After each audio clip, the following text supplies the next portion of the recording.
Unfleshed podcast. We're back for episode 12. We have Kindra Sowder with us today. Welcome. Hi. Thanks for joining. For those of you that don't know, she's the owner of Burning Willow Press, but she also is an author herself. So how are you liking all that so far? It's busy. Yeah. Very busy. I don't have free time. I don't even think I remember what that means. I definitely understand that. Between writing and doing the podcast and trying to help out other authors, I barely have enough time to breathe. I understand. So, you're first, I guess, coming into the author world. You put out the Executioner trilogy, correct? Yes, that's correct. So, is that still doing pretty good for you these days, or? Yeah, book one's still doing a little bit better than book two, but I'm hoping when book three comes out in December that we see I'm making both. Cool. Awesome. So a little bit about your press that you own, not the press, but the publisher, Willow. How'd that come about? Was it just something you've always wanted to do, or was that something you and your husband talked about doing? And kind of fill me in on that. Well, I didn't always think about doing it. I actually didn't think about it until I had an issue with the publisher that I was with. I was going to originally publish the Executioner trilogy, but we kind of had an issue there, so I dissolved my contract, and at the same time, my husband was getting his left below knee amputation. So probably not the best time to start a company, but he told me to go ahead and go for it because I wanted to put my books out and I wanted to be able to help other people who had been done wrong by their publishers too. So that's where that started. And I definitely, as we've talked on Facebook, I definitely give you a thumbs up for that because I've been with two publishers throughout my career, and yeah, it was just a nightmare. One of them it turned out to be a scam artist company. The other ended up, to where they were throwing out my horror genre based stuff out with, that whole erotica and stuff. And erotica writers just aren't going to buy into, what I've got going. No, definitely not. But I have heard awesome reviews from everybody. I mean, everyone says, basically y'all are still a young company, but all the reviews coming in are saying you are doing pretty well. Yeah, we are. I won't say we have a huge margin for profit just yet, but of course we're in that first year. So, but as far as releases and stuff that we have out so far, everything's been great. Awesome. And how many authors have y'all taken in so far? I think I lost count, but we're probably hitting anywhere from maybe 15, 16, if not more. Cool. So, I mean, y'all are growing. Yeah, absolutely. Yeah. So I ask this question a lot, but it's a little different since you are doing something very big on that end of it. But how do you find your time to still write and do the business side to help everybody else out? It's very difficult. I have to actually set time aside to write. I still have a day job too on top of this to help keep things going. So I work about 40 hours a week, and then once I come home, I spend a few hours after I come home to do business stuff, and then I'll maybe write for an hour or two before I go to bed, and that's it. Wow. And then repeat tomorrow, huh? Yeah, exactly. 5 days a week. Oh, good. So do y'all actually take like the weekends off, or do y'all work those too? We work those too. No, so After I'm done with you guys, I actually have to go format a book. So. yeah, I can definitely see where that gets a little crazy. Do y'all get a lot of, I guess, people submitting up for y'all's company? It depends. Sometimes things slow down a little bit. Sometimes things pick up. Right now, we've got about 4 or 5, possibly even 6 submissions that are waiting on us because we've got one right now that my husband's dealing with. So we're just kind of trying to divide and conquer. I understand that you all take horror. I mean, you're pretty, you want to stay very solid. I think there's 3 different genres that you're going to stick with. And are you going to stay that way, or do you feel like somewhere you're going to expand down the road? It's very possible that we could expand. We're not 100% sure yet. We do have some people that really, really want to send us erotica, and I'm like, not yet. Maybe in the future, but not right now. Right. Yeah, it's well, I think that's kind of important. That's why I was asking you. Is I think that keeping it somewhat generalized with say 3 genres pretty good. I think. Otherwise, you start going too crazy, and just like TJ was screwed over per se with his publisher, where they just threw his stuff in with erotic. So I think that's cool that you're doing that and you have that outlook. So Well, and I actually think it's fine to take on as many genres as you want, but I would probably say, as long as you have, someone to market each thing, because once you start kind of intermingling them together, then I mean, it kind of makes for hard sells. Right, and that's why we kind of try to stick with more of the speculative fiction genres like horror, sci-fi, fantasy stuff. We just try to stick in that area. Plus, those are the areas that I love the most. Why not? So you just actually put out a newer book, which is actually a sequel to another one, The Fall of the Ashes, and then you just released out Fall of the Screen, right? Yeah, that came out in July. Sweet, and you want to tell us a little bit kind of about that series? Basically, it is about a woman. Her name is Robin. I got the name for the main character from my mom. That's her name. She lives in Los Angeles. Of course, as most people know, that's where I was born and raised, so I wanted to base it somewhere that I knew. So she is kind of like a mix of Buffy the Vampire Slayer and Supernatural, kind of. So she basically hunts the big bads, and she encounters Lilith, who's the mother of all vampires, and the whole trilogy is about her journey and to take her down. Cool. And y'all actually live in what is it, Spartanburg now? Yeah, South Carolina. I think that's kick-ass. I want to live in a place that has Sparta in the title of it, Our address is a Spartanburg address, supposedly, but we live in this little area that's actually considered Packlet and Cherokee County and Spartanburg all at the same time. I just want to be able to have a visitor come to my door and just be able to open the door and just like yell, "This is Sparta," and kick them in the chest. I haven't done that yet, but I have thought about it. Depending on who comes over. I mean, it brings memories and fun times. oh yeah. I heard the sigh when he first asked you that. You're like, yeah. Do you like where you live in the Carolinas, or do you miss maybe California? Because I knew you grew up in California, correct? Yeah, I did. For the first 12 years of my life, I was in California, and I've been here for the last 15, and I do miss the big city. Okay, yeah. There are all kinds of weird bugs out here, and... Well, I mean, you think that's bad? You can move to Texas. You got mosquitoes that are big enough to like carry your ass off. That is what I've heard. I've only actually been through Texas, never stayed, so... That's probably a good thing. It's like Kansas, man. So. Oh yeah, I don't know about Kansas. So how long have you actually been writing? I've been writing since I was 15. That's where the Executioner trilogy got started. Actually, it was way back. No. I had a partner originally when we wrote that, and me and her just kind of parted ways, and I revamped the whole entire thing. It's nothing like it used to be. Thank God. Well, you started writing that then at 15 years of age, and then, and how long ago did it release? The first one came out in January. If I had stayed with my old publisher, it wouldn't have come out until... The first one wouldn't have come out until May. Wow. Did you find it hard at all picking that back up from when you were 15 years old?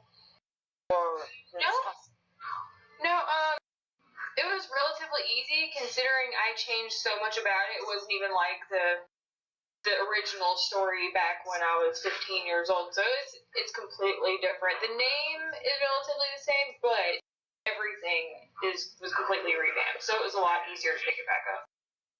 And I definitely think it's important on things like that too, to keep the name at least similar, if not keeping the same, or else people get confused by what you're doing, and they kind of look at it as something.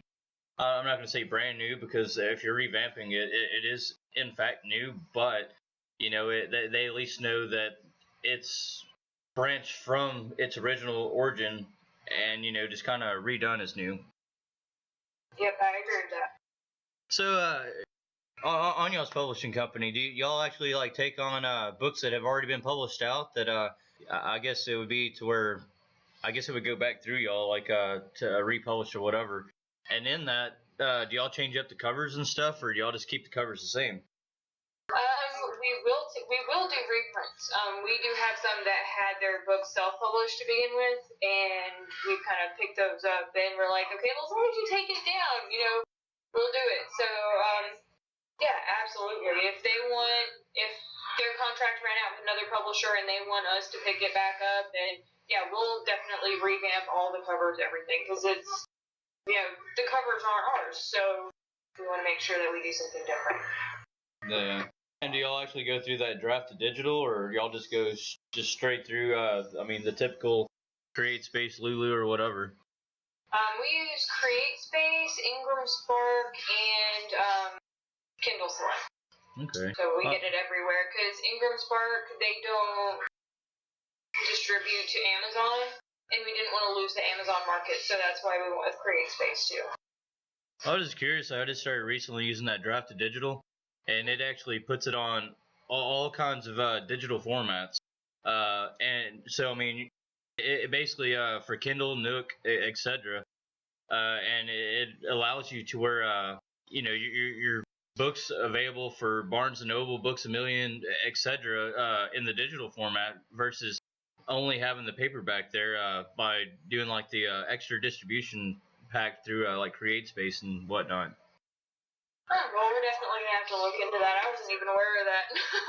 Yeah, well, my wife actually, she does a lot of my stuff for me. She actually runs a lot of my sites and stuff. So I typically always tell everyone, if they're going to talk to me, go to my personal Facebook, because if you come to my Twitter, my author page, etc., you're probably not talking to me. So. Well, here's a random thing. I don't know if you're aware of it, but I like to do this little segment called Shout It Out. And basically, that's just where I'm going to ask you a random topic that you respond to the best that you can. It's not a question, it's just a topic. So, my shout it out to you would be Lucky Charms. Oh, God. Oh, God. I don't even know what to say about that. I know I love Lucky Charms, especially the marshmallows. That's all I got.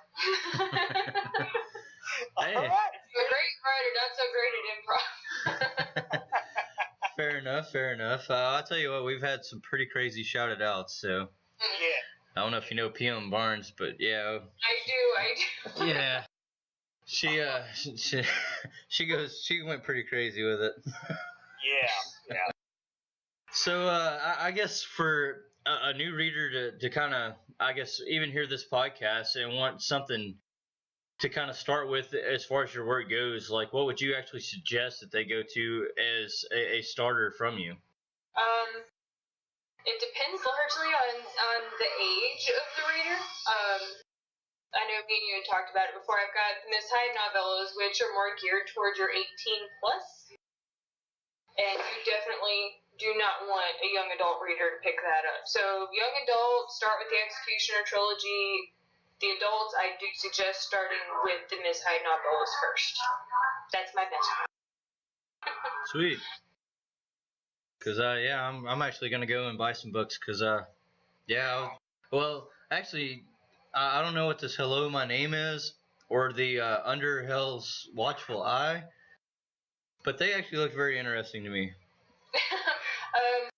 Under Hell's Watchful Eye was a short story that I had started a long time ago, and it's actually, my inspiration came from a song by Evanescence, the music video for it.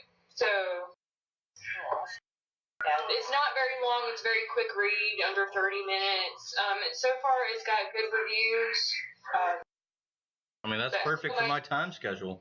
Yeah, Hello, My Name Is one I definitely suggest. And if you don't mind a little erotica mixed in with your horror, then you're good to go. That's pretty much my typical book. Since you guys are a publisher, what would you warn writers about going to a publisher? Well, you definitely don't get to keep as much of your money, unfortunately. One thing I do warn about is that there are a lot of authors that when they go to submit, they don't actually follow the guidelines.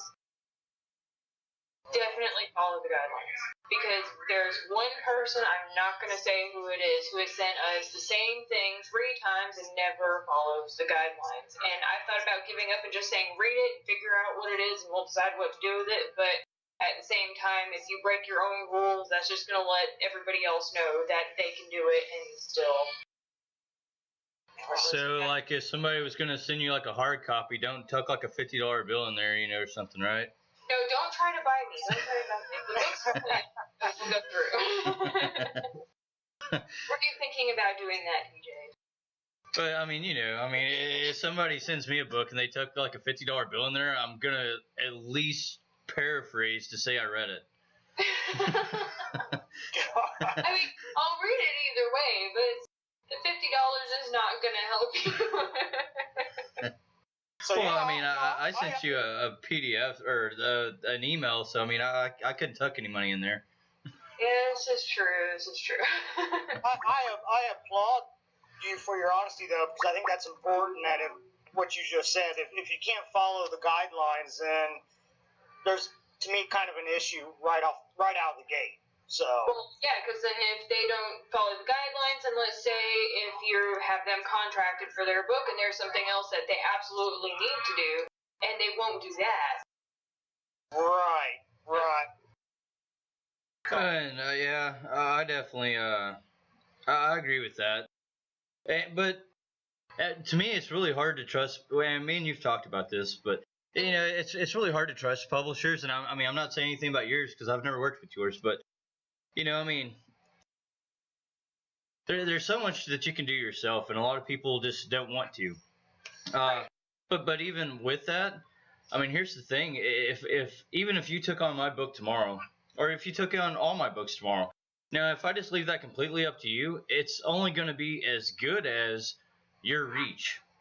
Right. And as a publisher, I mean, you're probably going to have a little bit more of a reach than me. I mean, I don't know that for a fact, but if I go through and I promote and I market as well, well, then I'm still keeping the same reach that I have, plus adding your reach. I mean, that's just like, fans, every time they share, different things. So now my limitations are growing because now I have what I was able to reach, what they're able to reach, and this person and that person, and it just keeps on growing. And so, I mean, that's, to me, the successful side of things. You can't just like hand in your book and expect, okay, well, now you're going to do everything for me. Right. I feel like, I'm not gonna lie, I think everybody who writes wants to have a publisher. Bottom line, I really believe that. I mean, I would love to have a publisher, but of course I heard some scary stories from you, TJ, and I'm like, maybe not. But however, publishers, people see published by whatever, and I think they're more apt to go ahead and believe that publisher in that book. I think there's a lot riding on with publishers, and same with you, Kindra. I mean, but I think you're smart enough from the sounds of it that you're not going to just purposely go out there and screw somebody over or anything like that. Hell, you won't even take a $50 bill slipped in a book. I tried, everybody.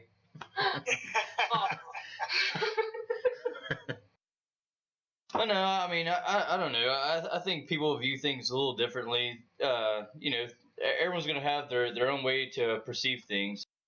And honestly, I mean, I think that, as far as, my fans and followers personally, I mean, just because I don't have published by, next to my name, I think they kind of look at it as, a success that I was able to do on my own. because truly, my only downfall has been with a publisher. And I mean, yeah, it like, it's like me and you were talking about the other day. It pretty much sunk my ship. And then I'm finally getting things, back on sale. So Yeah, and you don't want to ruin that. So if a publisher, some people want to go to the publisher and some of them don't. Some feel like a publisher is the best way to go, and some don't even want to try and get one. And they just put their books out on their own. So it's personal preference, usually. Well, and this is what I've learned from it. Because anytime I've ever had a publisher, I was just like, here, and I give them all my books. So now I don't even have any of my books on my own. It's just like, now it's my trust in them with everything that I had. Mm-hmm. So what I guess I've learned from that is like, here, I'll give you a book. I want to see what you can do with a book. And if I like what you can do, then we'll talk about the rest of them. Because quite frankly, I know like y'all's contracts are basically per book. But I mean, I write for a living. This is how I eat every day and all that. So, and pay my bills and all that good stuff. So, I mean, ultimately, yes, I want to take all my books and be able to, take it to a publisher and say, here you go. And I've got plenty more that's going to be coming because I write all the time.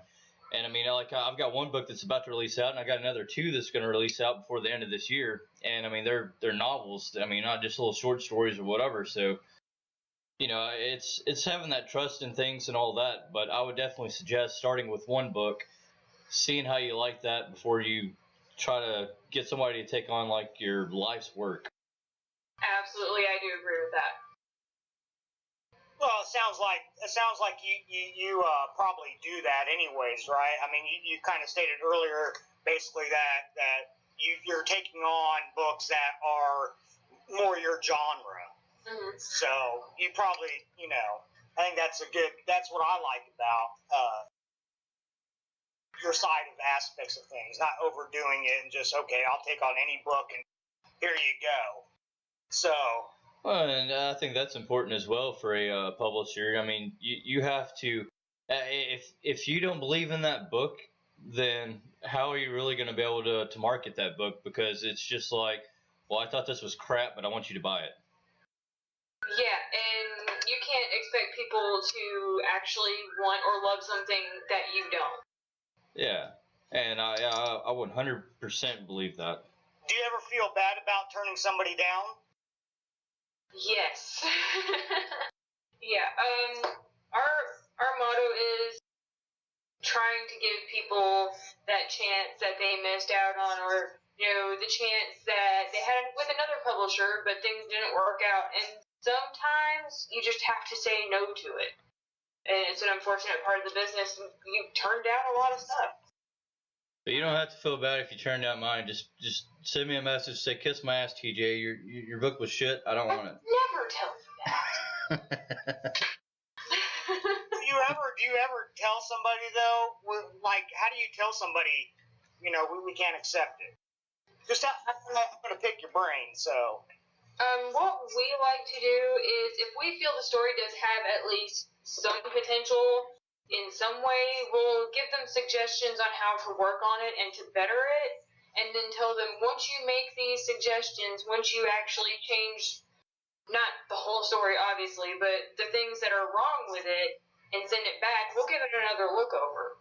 So we will suggest changes that we think need to be made before giving it a complete no, depending. So what you're saying, you've had some books though, you're just like, oh hell no. Yeah. And I think that comes in every business. I mean, that's just like, working at the coffee shop. Someone comes in to apply for a job. I mean, yeah, and they're completely unpresentable. They smell like shit. It's just like, oh, I don't even want to serve you a drink. Just get the hell out of my store. This is a done deal. Yeah, pretty much like that. Yeah. Have you ever had anyone kind of like come back and try to retaliate on that? We haven't yet, no. That's good.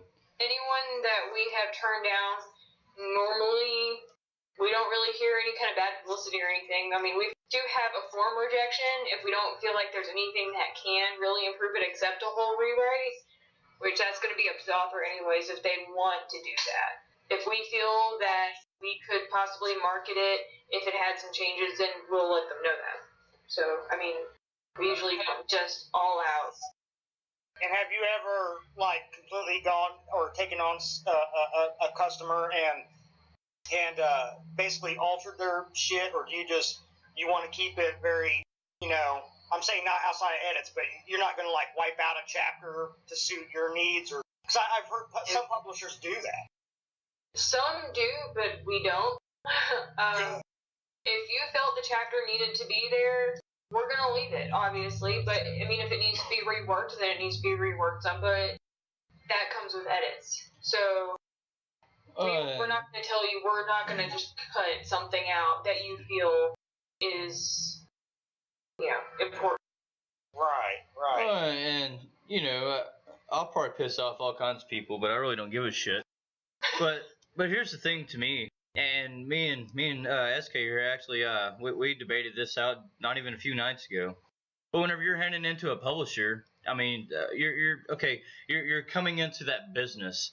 So I mean, on the side of business, I mean, if you had to alter or something to what worked for your business on something you could sell, because don't get me wrong, if someone came and they altered my work, and I'm not saying huge alterations where I don't even recognize the book anymore, but if they have to do some alterations, but then they're able to do those sales, I mean, then you're submitting up for that business, and it's got to stay business.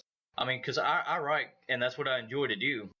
So either way, I mean, I'm making my profits off of what I love to do, and I'm still able to do what I love to do. So I mean, it doesn't matter really to me, small publisher, big publisher, or whatever. I mean, especially big publishers, they've actually have made a living off of doing that, for authors.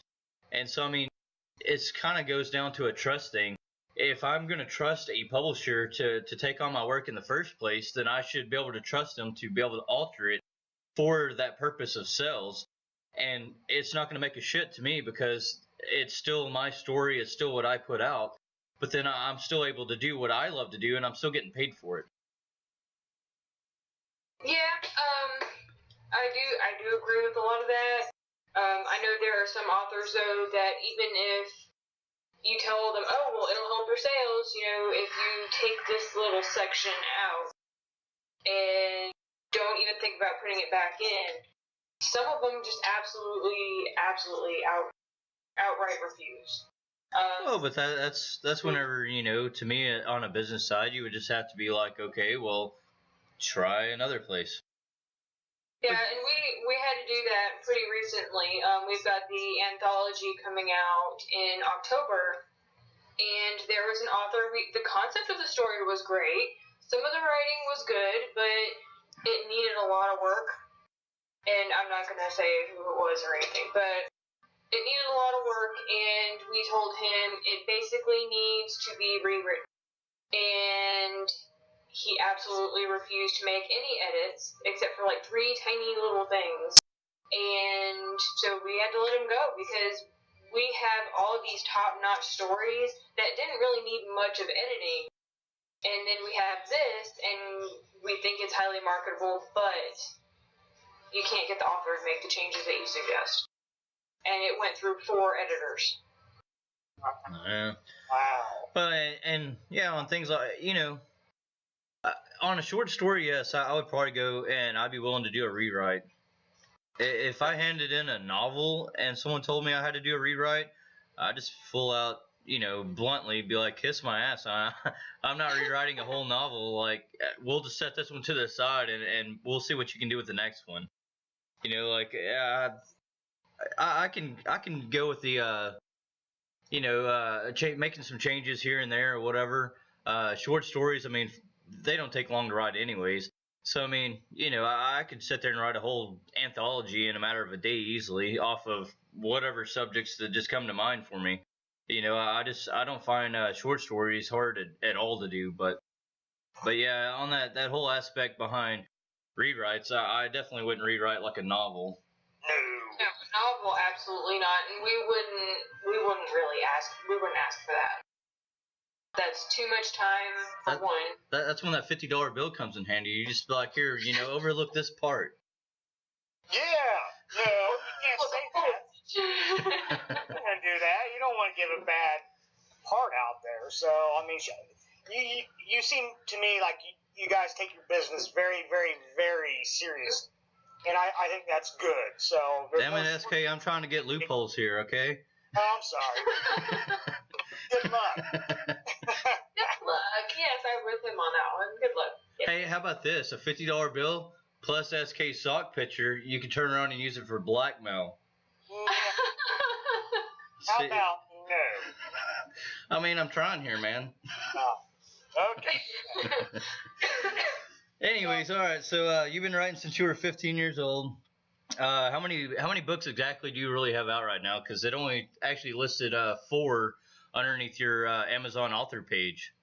Yeah, right now that's it. Okay. Are you currently working on something now? Yeah, not too long ago, it was actually a couple weeks ago, I finished the 3rd book in the Executioner trilogy that comes out in December, and right now I'm actually working on volume 2 for the Miss Hyde novellas. Okay. All right. Awesome. I want you to maybe say, outside of time of writing, what do you find is the hardest part about writing? Is it like character names, or I know you said Robin is your mom, so you kind of use Robin in one of your books, and that, but what do you find is the absolute hardest part? I have been told that I have this issue with repeating myself sometimes. That's been a hard habit to break. Oh, shit, I was just told that last night. I think I was talking to TJ about that myself. I was like, yeah, sometimes I'm a little repetitive, and they tell me I need to cut things out, and they're like, get rid of that, and that's the hardest thing for me. I've been trying to kick that, and it's really hard. So y'all actually have y'all's own editors, then, right? Yes. Yes. That definitely makes for awesome, because I wouldn't want to edit my own work. Yeah. I've tried that, and it never works out. Well, I mean, because you're kind of biased on your work, so I mean, what other people look at it and say, well, okay, this is irrelevant, this needs to come out, and you're looking at it like, well, why? I think that's great. I put it there. Yeah, I mean, it was a purpose there. You're just like, you want to steal it from me now. Okay, well, I got a question for you that I ask everybody. Okay. What is the one question that you're never asked, but if you were asked, would probably answer more questions about you? Oh God, I'm trying to think of a question I haven't been asked. I was at MonsterCon. I was asked all kinds of questions, and some of them were really off the wall. Well, no one ever asked me about my music choice, and that would say a lot about my writing. Absolutely. So, what's your music choice? Hard rock. Sweet, I like you already. I'm gonna ask you. Oh, go ahead. I don't know, I was just saying, it does say a lot about my writing, especially if you read the Miss Hyde novellas and you listen to In This Moment. Perfect explanation of me right there. The gun show and all, huh? Yeah. Well, I'll tell you what, I was in a death metal band for many years, and I don't know if you actually know it, but I actually had Waylon Revis on this podcast just a few days ago from Mushroomhead. I did not know that. Yeah. I'm going to have to watch that one. Yeah, I also got another one of the Mushroomhead guys that's going to be on here in the next few days. That's great. Stitch, actually. Yeah. You gotta start somewhere. Absolutely. I'm gonna ask you, Kindra Sowder, about because Asshole over here asked me this question yesterday on my little interview. So, what do you like about your fans, and what do you hate the most about your fans? What do I hate the most about my fans? Well, what's one thing that you like the most about your fans, and then one thing you hate the most about your fans? Yeah. Okay, yes, they didn't get the first part of that question because my Skype froze a little bit. What I like about my fans is their willingness to actually talk to me, because there are so many people that when they have this writer that they absolutely adore, that they won't go anywhere near them, they won't say anything, they'll just read their books and be done with it, and nothing. I like to talk, and I'll get ones every now and then that'll send me a Facebook message or, write me on my website. And I like that. What I don't like about them,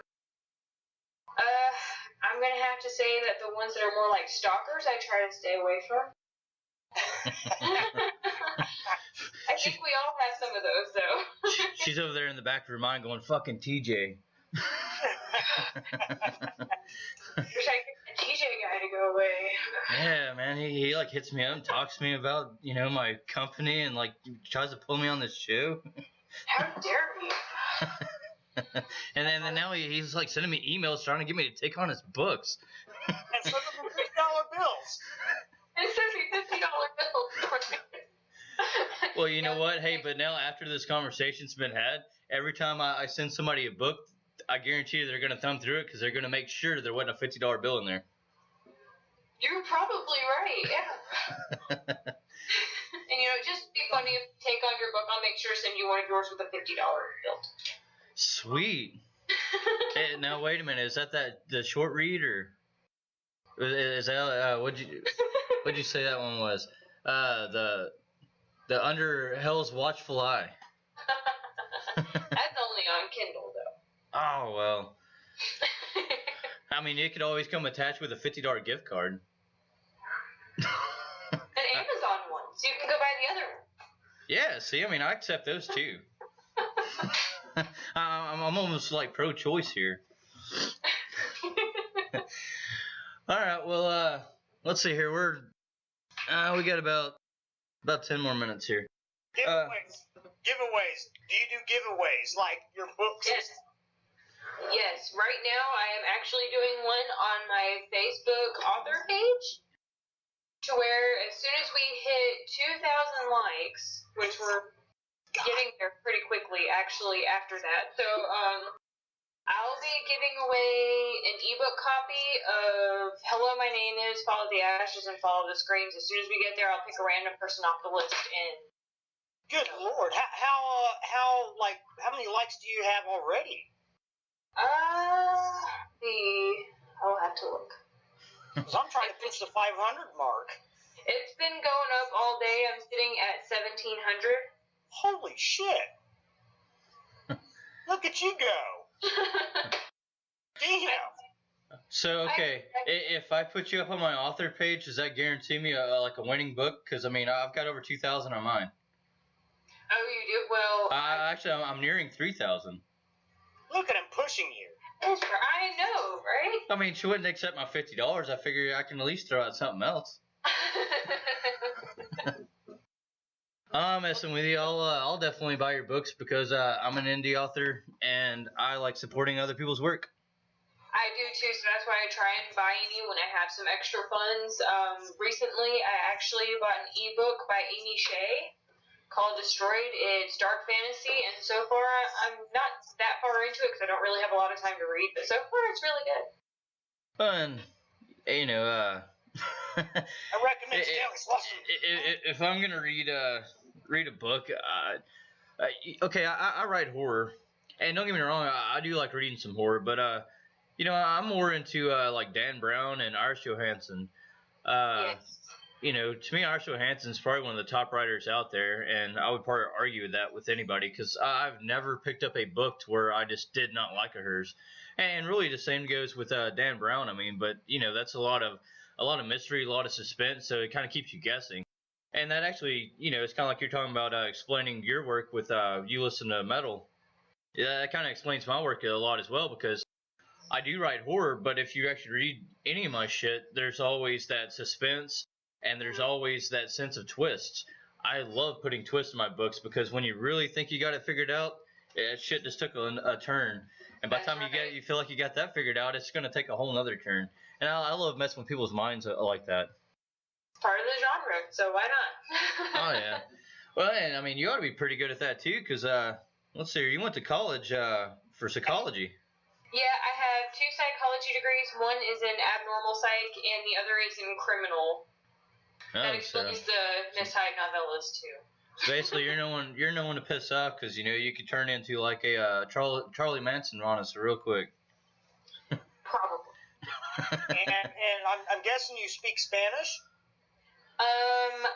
Not very much. I took 3 years of Spanish in high school, and then after I graduated, I kind of lost most of it because I had no one to speak it with. So I don't really know as much as I used to. Well, that's kind of a good thing, because I wouldn't know what the hell you were saying. I took 2 years of German after that, too, but I don't remember much of that either. I know enough to get me in trouble. Me too. I know all the curse words. But yeah, I can do all that in English, so I mean, you know, I really don't have to go in another language to get myself in trouble. Pendejo. That's all I know, pendejo. Yeah. Well, jalapeno. Spanish word. I'll tell you what, before we do end this podcast, is there absolutely anything that you would like to tell your fans? Or even potential people that are looking for a publisher? Oh God. Well, for my fans, thank you guys for supporting me and my work, and as far as anybody that wants to submit, you never know until you actually do. Just please follow the guidelines. They make it a little bit easier for us. And don't tuck a $50 bill in the pages. Yeah, don't be like TJ. Don't invest that. Make it 100. Then we can do business. Hey, you know, ultimately here, I'm actually, I could be like bringing your business money. Well, that would be fantastic. I would love that. I mean, just because you take their money doesn't necessarily mean you're gonna have to take their book. This is true. It's like free money, but Yeah. I'm not gonna do that. Let people know where they can find both your books and the publishing company. Okay. My books can be found on Amazon.com, and Follow the Ashes is actually currently available in all bookstores. We're working on the others. And they can also be found, if you want a more centralized place to find them, they are also listed on my website with a purchase link. It's ksowderauthor.com. And my press can be found at burningwillowpressllc.com. And when you say all bookstores, you mean like physical bookstores or online bookstores? As of right now, it's available on barnesandnoble.com, booksamillion.com, stuff like that. We're trying to get them in the store. Barnes & Noble is a little harder to work with. Yeah, they're very hard to work with. Me and them went back and forth many times. So, well, it's really been great having you on the show and all that. If you actually want to stay on for a minute, you can. We got about 20 minutes till our next podcast, so. Oh, I'll let that be up to you guys. Because it's your podcast. Burn you to the ground, burn you to the ground, burn you to the ground, burn you to the ground, burn you